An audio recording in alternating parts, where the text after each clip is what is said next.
Hello friends, इस video में हम लोग नरेशन के बारे में स्टडी करेंगे कि नरेशन क्या है और कैसे डायरेक्ट टू इनडायरेक्ट कन्वर्जन करें। एक एक स्टेप को हम लोग सीखने की कोशिश करेंगे और मैं इस वीडियो को जितना शॉर्ट हो सके उतनी शॉर्ट रखने की कोशिश करूँगा ताकि काफ़ी कम समय में आपको एक बहुत बढ़िया इसका ब्रीफ मिल जाए। ठीक है, तो चलिए शुरू करते हैं इस वीडियो की। हेडिंग है हम लोगों का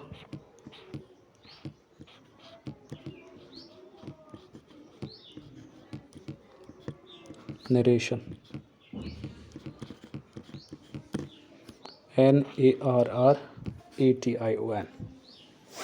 नरेशन वर्ड आया है नरेट वर्ब से।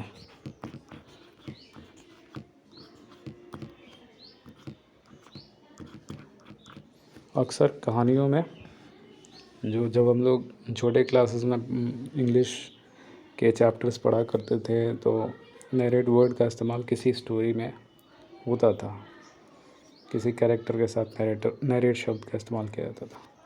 तो नरेट की जो मीनिंग होती है वो होती है वर्णन करना, वर्णन करना, व्याख्या करना, व्याख्या करना। तो इस हिसाब से जब इसका नाउन के रूप में यूज़ होगा, नरेट वर्ब है, नरेशन नाउन हो गया, तो ये वर्णन हो जाएगा या व्याख्या हो जाएगा। ठीक है, तो अभी तक जितने भी तरीके इवॉल्व किए गए हैं किसी बात को बतलाने के, दो तरीके फेमस हैं। एक, अगर कोई घटना आपके सामने घट रही है तो उसको जैसे घटी है या फिर किसी की कही हुई बात को हूबहू किसी के सामने प्रस्तुत कर दिया जाए। ठीक है, तो वो एक तरीका हो गया। दूसरा कि आपने किसी की बात को सुनी, एनालिसिस किया और आपके भीतर जो निहित शब्द है उनके प्रयोग करके आप उन बातों को किसी और के सामने प्रस्तुत कर रहे हैं। तो इस तरह से दो तरीके हो गए। तो इस तरह से नरेशन के दो टाइप्स भी हो गए। तो यहाँ पे मैं यहीं पे टाइप्स लिखूँगा। तो नरेशन के कितने टाइप्स हुए? दो, एक डायरेक्ट और एक इनडायरेक्ट। डायरेक्ट नरेशन की अगर बात करें तो अगर इन डायरेक्ट नरेशन के जो भी स्पीच होते हैं, जो भी सेंटेंसेस होते हैं, उसको दो पार्ट में लिखते हैं। दोनों पार्ट की चर्चा आगे की जाएगी। तो उसकी सबसे बड़ी पहचान जो मैंने ढूंढी है, ये डबल इन्वर्टेड कॉमा, ये इसमें देखने को मिलेगा, जिससे आप पहचान पाएंगे कि डायरेक्ट नरेशन में है लिखते समय। और इनडायरेक्ट नरेशन को लिखते समय कैसे पहचाने कि इनडायरेक्ट में है? तो कंजंक्शन का प्रयोग निश्चित रूप से किया गया होगा, जैसे कि that, if, whether, to,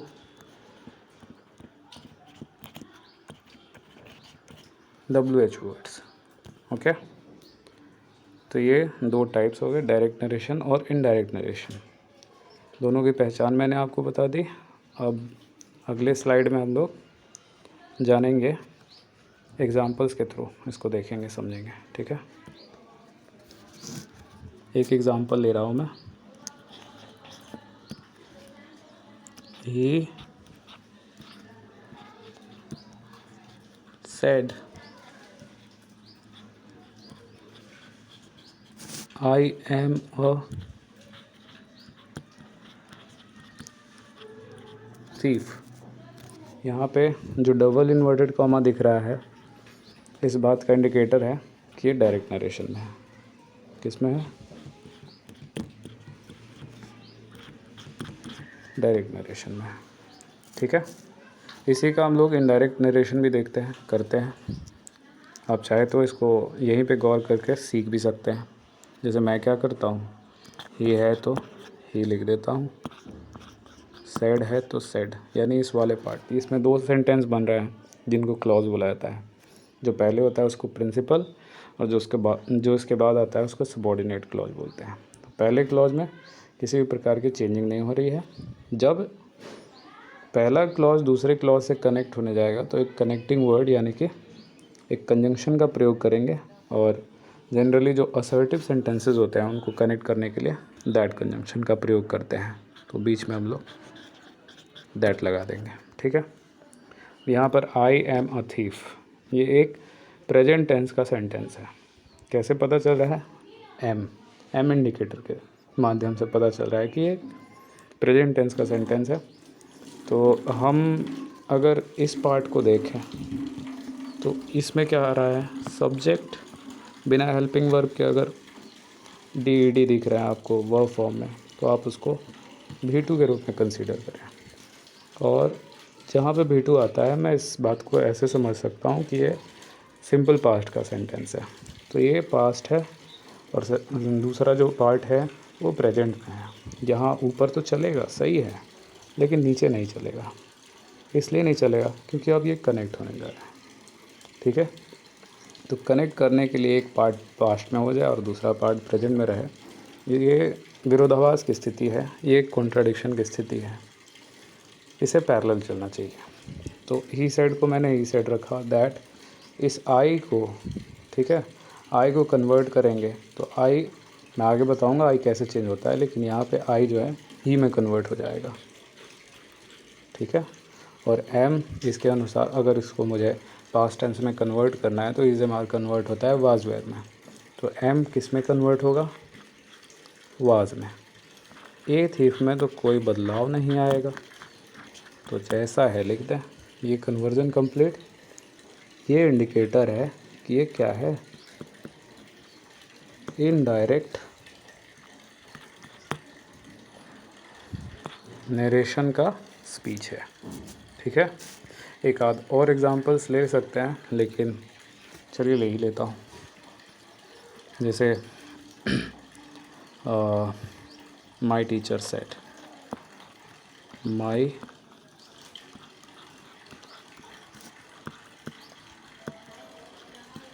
teacher said the earth is round. My teacher said the earth is round. आप यहाँ पे देख सकते हैं द अर्थ इज़ राउंड, ऐसा सेंटेंस है जिसको हम लोग यूनिवर्सल फैक्ट के अंतर्गत रखते हैं। और मैं आपको जानकारी के लिए बता दूं कि जितने भी यूनिवर्सल स्टेटमेंट होते हैं उसमें किसी भी प्रकार की चेंजिंग नहीं होती है। तो ये कैसा स्टेटमेंट है?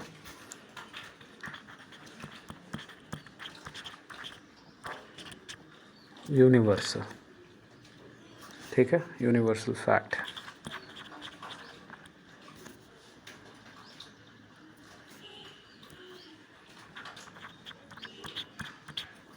ठीक, यूनिवर्सल फैक्ट है। यूनिवर्सल फैक्ट जैसे द अर्थ इज़ राउंड हो गया, the sun rises in the east हो गया। ऐसे सेंटेंसेस में किसी भी प्रकार का बदलाव नहीं होता है।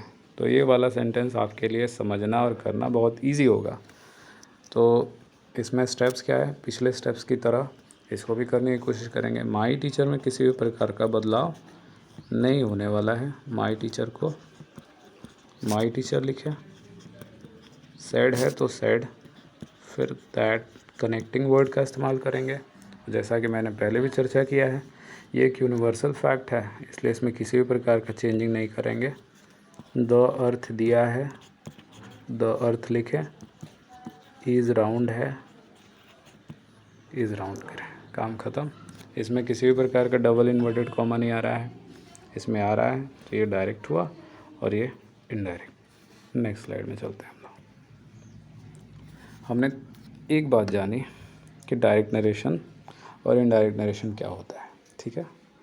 अब आगे जो मोस्ट इम्पॉर्टेंट रूल है उसको थोड़ा सा गौर से आप लोग समझने की कोशिश करेंगे। रूल क्या है? रूल हेडिंग दे देता हूँ। रूल ये है जिसे मैं आपको एक बॉक्स के थ्रू समझाने की कोशिश करूँगा।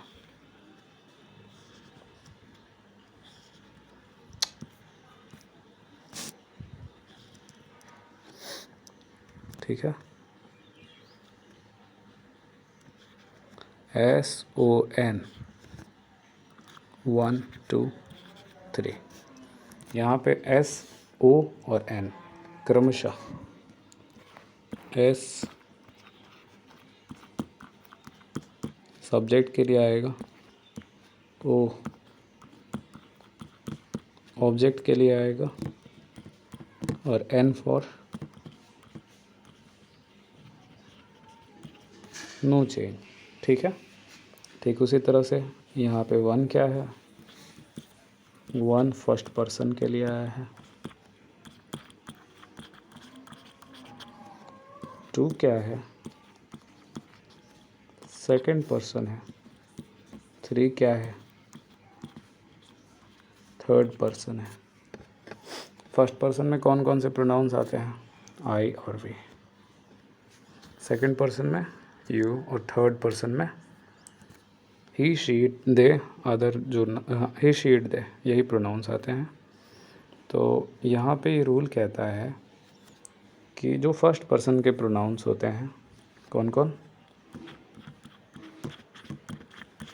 आई वी। ठीक है। सेकंड पर्सन का प्रोनाउन कौन होता है, यू। थर्ड पर्सन के प्रोनाउन कौन होते हैं, ही she it they.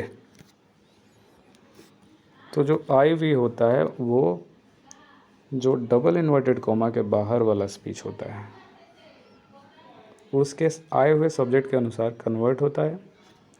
Second person का जो यू होता है डबल इन्वर्टेड कॉमा के बाहर वाले सेंटेंस, ठीक है, उसके आए हुए ऑब्जेक्ट के अनुसार कन्वर्ट होता है। बाकी थर्ड जितने भी पर्सन्स होते हैं उनमें किसी भी प्रकार का कन्वर्जन देखने को नहीं मिलता है। ठीक है। तो मैं यहाँ पे एक और मिस कर गया बात, उसको आगे समझाने की कोशिश करूँगा। ठीक है। नेक्स्ट स्लाइड में चलते हैं। जैसे अगर मैं किसी एग्जांपल को ले रहा हूँ,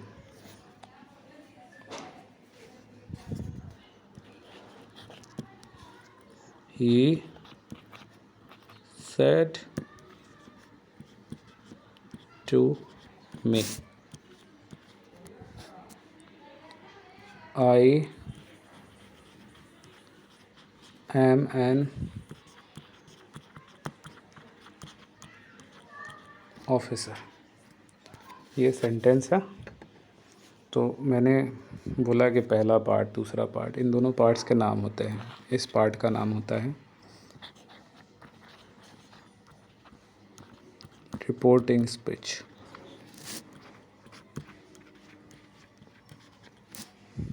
और इस पार्ट का नाम होता है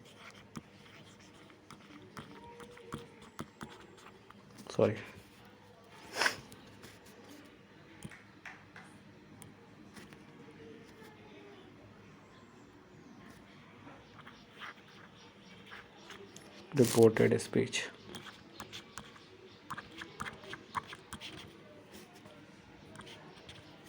ठीक है। रिपोर्टिंग स्पीच और रिपोर्टेड स्पीच ये दोनों पार्ट्स होते हैं। आपसे मैं इनको रिपोर्टिंग और रिपोर्टेड के नाम से ही बुलाऊंगा, डबल इन्वर्टेड कॉमा के भीतर और बाहर वाले नाम से नहीं बुलाऊंगा। ठीक है। आप लोग भी इसको याद कर लें, ध्यान में रख लें कि डबल इन्वर्टेड कॉमा के बाहर का जो सेंटेंस होता है वो रिपोर्टिंग स्पीच कहलाता है, जबकि जो भीतर वाला सेंटेंस होता है उसको रिपोर्टेड स्पीच बोलते हैं। तो अभी हम जो रूल्स पढ़े हैं उसके अकॉर्डिंग इसको चेंज करने की कोशिश करेंगे कि इसके जो प्रोनाउंस है वो कैसे बदल रहे हैं। 1 2 3 SON, यही रूल था हम लोगों का पिछले वाला। ठीक है। तो मैं आपको यहाँ एक और चीज़ बताऊँगा। सेड के बाद अगर कोई ऑब्जेक्ट दिखे तो वो सेड टोल्ड में कन्वर्ट हो जाता है। सेड के बाद ये ऑब्जेक्ट है, तो निश्चित रूप से ये सेड किस में कन्वर्ट होने वाला है, टोल्ड में। ही को ही लिखेंगे, टोल्ड करेंगे सेड टू को, बाकी मी हो जाएगा, ही टोल्ड मी हो गया। कनेक्टिंग वर्ड चूँकि उसके बाद वाला सेंटेंस जो है असर्टिव, नॉर्मल असर्टिव सेंटेंस है, इसलिए हम लोग यहाँ पर दैट कंजंक्शन का प्रयोग करेंगे। ही टोल्ड मी दैट, आई है, आई किस में आता है, कौन से पर्सन में, फर्स्ट पर्सन में। फर्स्ट पर्सन किसके अकॉर्डिंग बदलता है, पिछले स्लाइड में हमने पढ़ा था, फर्स्ट पर्सन का आई वी जो होता है सब्जेक्ट के अनुसार बदलता है, किसके, रिपोर्टिंग स्पीच में आए हुए सब्जेक्ट के अनुसार। सेकंड पर्सन का जो प्रोनाउन है यू, वो ऑब्जेक्ट के अनुसार बदलता है, और जो थर्ड पर्सन होते हैं उसमें तो किसी भी प्रकार का बदलाव नहीं देखने को मिलता है। ठीक है, तो इसी के सहारे हम लोग बनाने की कोशिश करेंगे, दिए हुए सेंटेंस को कन्वर्ट करने की कोशिश करेंगे इनडायरेक्ट नरेशन में। ही टोल्ड मी दैट, आई है तो आई को हम किस में कन्वर्ट कर सकते हैं, तो यहाँ पे सब्जेक्ट आया है ही, यानी आई को ही में कन्वर्ट कर देंगे।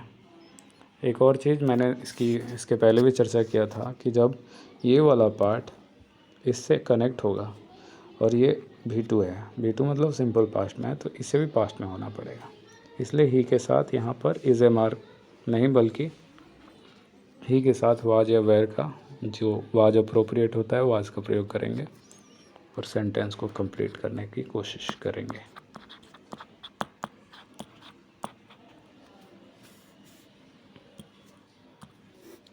Officer, clear. तो मैं जो पिछला रूल लिखा हूँ उसको इन ब्रीफ बोलना चाहूँ तो क्या हो सकता है, उसकी समरी क्या हो सकती है। इन केस आपको बहुत बड़ा रूल लग रहा हो तो उसके समरी भी आपके दिमाग में बैठ जाए कि भाई आई वी यू बदलेगा,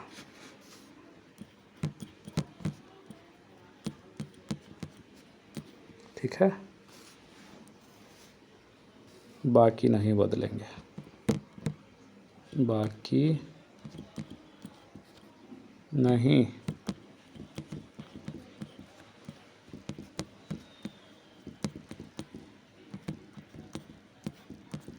और भी एग्जांपल्स देखना चाहेंगे हम, ठीक है। तो पिछले रूल का ये ब्रीफ हो गया कि जब भी आपको इधर वाले पार्ट में आई दिख जाए, वी दिख जाए, यू दिख जाए, या आई के बदले हुए रूप मी दिख जाए, माई दिख जाए, तो बदलेगा, वी का भी बदला हुआ रूप बदलेगा। लेकिन वी यू के अलावे, आई वी यू के अलावे जितने भी प्रोनाउंस हैं उनमें किसी भी प्रकार का चेंजिंग देखने को नहीं मिलेगा, ठीक है। तो अगले स्लाइड में चलते हैं। इसमें हम लोग और एग्जांपल्स को देखने की कोशिश करेंगे। वीडियो लंबा हो रहा है तो मैं इतने ही रूल्स तक इसको रखूँगा, फिर नेक्स्ट वीडियो लेके आया जाएगा आपकी रिकमेंडेशन के बेसिस पे, अगर आप प्रोसीड करने को कहोगे तो, ठीक है। आई वी यू, एक एग्ज़ाम्पल लेता हूँ, और ही की जगह आई, सेड टू देम,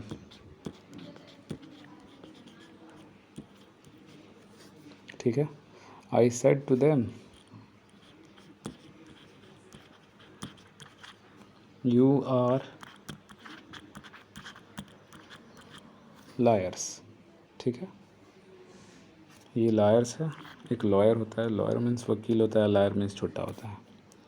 मैंने उनसे बोला कि आप लोग झूठे हैं, तो इसका कन्वर्जन कैसे करेंगे, आई को आई लिखेंगे, सेड टू के बाद ऑब्जेक्ट आया है तो इसे टोल्ड करना पड़ेगा, बाकी देम रहेगा, I told them. Connecting word that का प्रयोग करेंगे क्योंकि इसके बाद वाला जो सेंटेंस है नॉर्मल असर्टिव सेंटेंस है। अब यू आया है तो यू देखते ही आपके दिमाग में आना चाहिए आई वी यू बदलेगा और बाकी नहीं बदलेंगे। उसमें एक और अब ध्यान कर लीजिए कि आई वी सब्जेक्ट के अनुसार और यू ऑब्जेक्ट के अनुसार। ऑब्जेक्ट कौन आया है, देम अगर यू की जगह पे आए, यू एज ए सब्जेक्ट है यहाँ पर, तो यहाँ पे ये दे हो जाएगा, ठीक है। आर वेयर हो जाएगा क्योंकि ये पास्ट में है, और लायर्स है तो लायर्स। काम ख़त्म। That's it. वीडियो को इतना ही रहने देते हैं, आगे की बात अगले वीडियो में। Thank you.